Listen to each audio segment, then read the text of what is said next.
Qual foi o personagem mais importante que você já dublou?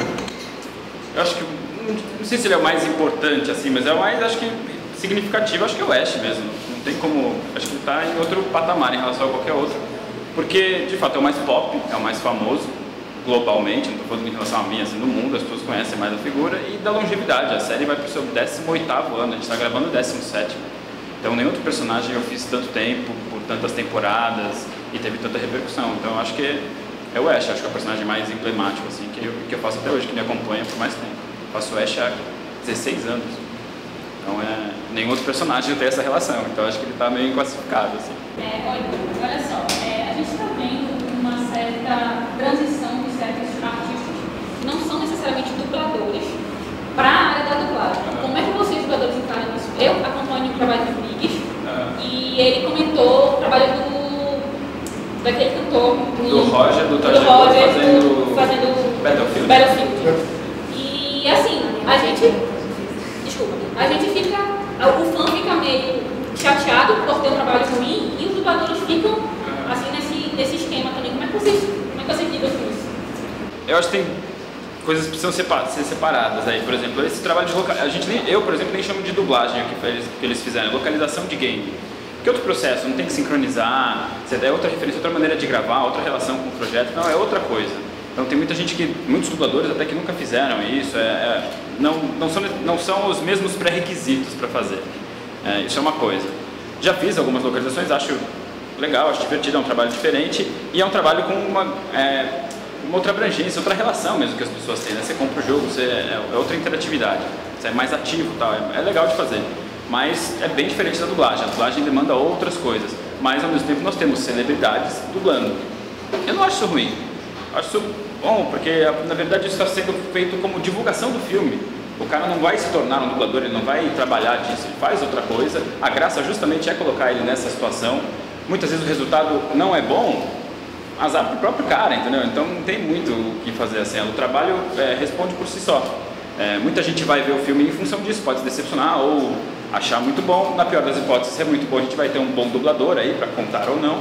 E, ao mesmo tempo, ao você colocar pessoas famosas para dublar, você torna famoso o ato de dublar. Você chama atenção para a dublagem, que é uma coisa que nunca teve tanta atenção, que nos últimos 10, 15 anos, por causa dos eventos de cultura pop japoneses, otakus, enfim, começaram a olhar para isso, e paralelamente essas coisas dos games, que também lá fora são celebridades que fazem os games.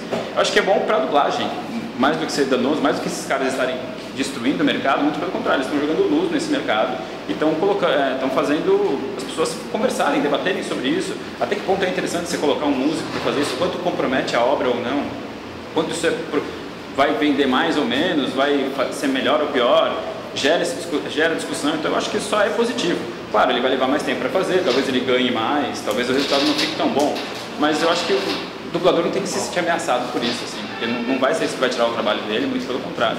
Eu acho que pode até, se souber utilizar essa mídia que está tendo, dá para chamar mais atenção para a dublagem, dá para resolver os problemas da dublagem, etc. E é isso, o cara que não é apto, se eu recebesse um convite e não fosse apto, eu ia pensar 2 vezes para fazer. Se ele se propõe bom para ele, é um desafio, e se ficar ruim, pior para ele, assim, é um trabalho que ele fez e que não deu certo. Então, o resultado do trabalho fala mais do que qualquer outra coisa. Então, vez por outra acontece de personagens serem substituídos nas dublagens, seja em outras mídias, por exemplo, passado na DVD. Eu acho que o caso mais recente, pelo menos com sua voz, que eu tenho acompanhado, é o caso do Miroque, que foi dublado na Netflix com outra voz. Eu queria saber se vocês respondessem por esse caso particular e qual é a sensação do dublador quando ele perde o personagem, que ele já tinha uma sequência de dublagem. Rola uma ciumeira, né? Fato, você fica chateado de não fazer mais o personagem que você já fez durante muito tempo. Nesse caso particular do Miroque no Inuyasha, é uma relação, uma coisa pessoal minha com um estúdio, uma ação que eu tentei, até um movimento que eu tentei fazer, de tentar fazer num outro estúdio, assim, várias questões. Se você for analisar, todos os estúdios têm algum problema, etc. Mas também não que eu tenha elegido um para fazer isso, para me posicionar. Na verdade, hoje em dia eu dublo muito pouco, eu faço só as séries, etc. Eu estou mais dirigindo do que qualquer outra coisa. Mas foi uma questão de não chegar num ponto em comum com o estúdio, tanto em valores, quanto em datas, como em tratamento, serviço, etc.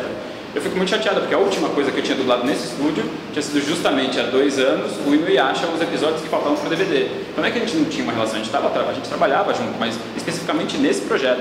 Então eu conversei até com eles, não falei, não é nem com o estúdio, gostaria de me relacionar direto com o cliente, com o dono da obra, e tirar esse intermediário que acaba sendo o estúdio no processo da dublagem.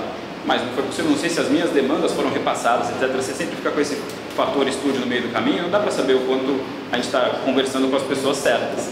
E acho que até uma coisa que tem que mudar na dublagem, isso, a gente poder se relacionar diretamente com o distribuidor, etc. O estúdio só um lugar que a gente vai para gravar, é um espaço físico.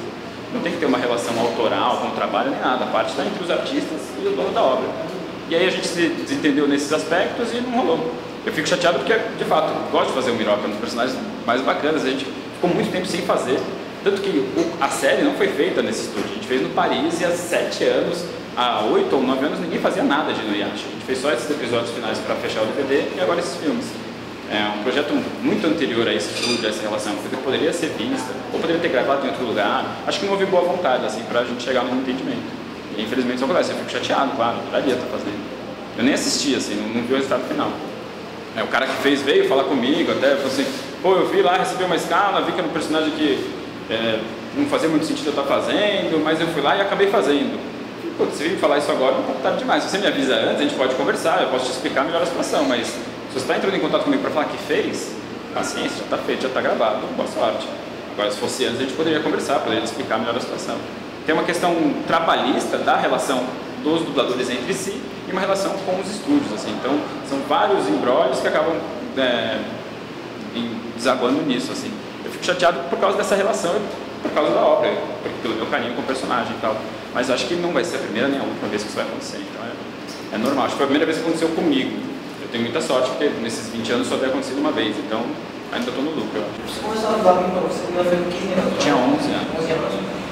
Você fez muitos personagens famosos. O mais famoso, se eu não me engano, foi o Ash, o Chile, o Doug. O que é que te levou ao caminho da dublagem? O que é que te levou a dublar? Eu comecei a dublar com 11, mas antes eu já fazia comercial para TV, era garoto de propaganda, fazia publicidade com 5 anos. Dos 5 aos 8 eu fiz muita publicidade. Aí um desses testes que eu fiz não era para um comercial, era para uma peça chamada O Céu Tem Que Esperar, com Paulo Altran, Laura Cardoso, um baita elenco, um senhor espetáculo. E fiquei em cartaz com essa peça 2 anos e meio, dos 8 aos 10 e meio, fazendo essa peça, viajando. Foi uma experiência incrível. Acho que hoje eu faço o que eu faço por causa disso. No elenco, um dos atores que chama Paulo Ivo, ele até voltou a dublar, ele dublava na época e ele falava pra minha mãe, pô, leva o Fábio pra dublar, ele tem 8 anos, ele lê, ele interpreta, a dublagem precisa de crianças, era uma época em que a maioria das crianças eram dubladas por adultos, eram mulheres que faziam voz de crianças, assim, era um momento de transição ainda. Quando eu comecei a dublar, pouquíssimas crianças dublavam, era o Wagner Fagundes, o Yuri Chesma, o Rodrigo Andreato, que eram crianças, e tinha o Hermes e o Wendel, que já não eram mais tão crianças assim, a maioria das coisas era feita pela Angélica e pela Úrsula. Juntando a tudo isso, a Alamo era muito perto da casa dos meus pais. De fato, da janela da casa dos meus pais eu via o quintal da Alamo, assim, era 2 quarteirões para trás, dava para ver. Quando essa peça terminou, eu estava com 10 e meio para 11 anos, eu falei para minha mãe, pô mãe, me leva lá na Alamo. Eu tinha indicação de outras pessoas por causa da publicidade, por causa do elenco. Falei, vamos lá conversar na Alamo, ver o que é esse negócio de dublagem. Fui lá, fui muito bem recebido pelo Alan, que é o dono da Alamo, filho do Michael Stowe, o Sr. Alan Stowe. Ele conversou com a minha mãe e tal, falou, então, se ele se interessa pela dublagem, vem aí fazer um estágio de dublagem que nada mais é do que assistir dublagem. Então, durante uma semana, eu saía da escola, fui pra Alamo e ficava lá vendo o pessoal dublando. Ficava das 2 às 6, lá, 4 horas no estúdio assistindo. O que é muito chato. Você vê dublagem, assistir dublagem, meu, é muito chato. É legal os 15 primeiros minutos, depois você fala assim, ok, entendi, é isso. Porque a variação é repetição, é um processo bem mecânico. Então, meu, com 11 anos à tarde, eu mais dormia do que assistia. Fui lá, via as 2 primeiras horas, o estúdio da Alamo era grande, tinha um sofazão, era ótimo. Na sexta-feira fiz um teste, nada mais é do que dublar também. Fui lá e dublei um trecho de Os Anjinhos, Rugrats. Isso eu já achei legal. Falei, pô, olha, fazer uma voz, Os Anjinhos e tal, foi uma coisa que me pegou. Mas depois do teste não teve parabéns, isso foi aprovado. Foi o famoso, a gente te liga. Aguarde aí, não, deixa que a gente liga. Falei, tá bom. Mas para minha surpresa, na semana seguinte eu já estava sendo escalado para fazer coisas, pontinhas. Nos 2 primeiros anos são personagens que nem nome tem. Você faz o Menino 2, Garoto B, coisas que estão no fundo, vozerio, barulho de escola, barulho de recreio, essas coisas. Aos poucos fui fazendo personagens maiores, fui me destacando, as pessoas da própria Alamo, o pessoal da Alamo começou a me indicar para os outros estúdios, falando, tem um garoto novo que está dublando bem. E quando eu vi, comecei a dublar loucamente, a ponto de não fazer mais tantas outras coisas. Continuo fazendo teatro, mas a convite de amigos que trabalham com isso, não é uma coisa a qual eu de fato corro atrás. Cinema também, as mesmas coisas, os curtas que eu fiz, os longas dos quais eu tive participação, ou são pessoas com as quais eu já trabalhei antes, são pessoas que eu já conheço, não é uma coisa que eu fui atrás, que eu fiz um material, você pediu meu portfólio Não vou ter um portfólio para te entregar com as peças que eu fiz, com fotos e material de divulgação, etc. Não, foi uma inércia empirista, assim, a partir das coisas que eu fui fazendo, outros convites foram surgindo e vem dando muito certo. Eu acredito que o resultado vem sendo satisfatório, as pessoas vão me chamando para fazer outras coisas. Mas eu tive um grande plano, não era uma coisa que com 5 anos eu falava, nossa, eu quero ser um dublador. Foi acontecendo. Se fosse hoje, um personagem para você escolher para dublar, qual seria? Eu acho que eu queria fazer o Kevin Spacey em House of Cards. Mas acho que eu não vou fazer nunca. Seria esse, assim, foi um impossível. Eu gostaria de fazer o Bart Simpson, acharia legal fazer alguma coisa no Simpsons. Mas House of Cards eu adoraria, porque é uma série que eu gosto de assistir, assim, tô esperando o 4º ano já, acho genial. Arrested Development, queria fazer o Michael Cera no Arrested Development, ia ser muito bom.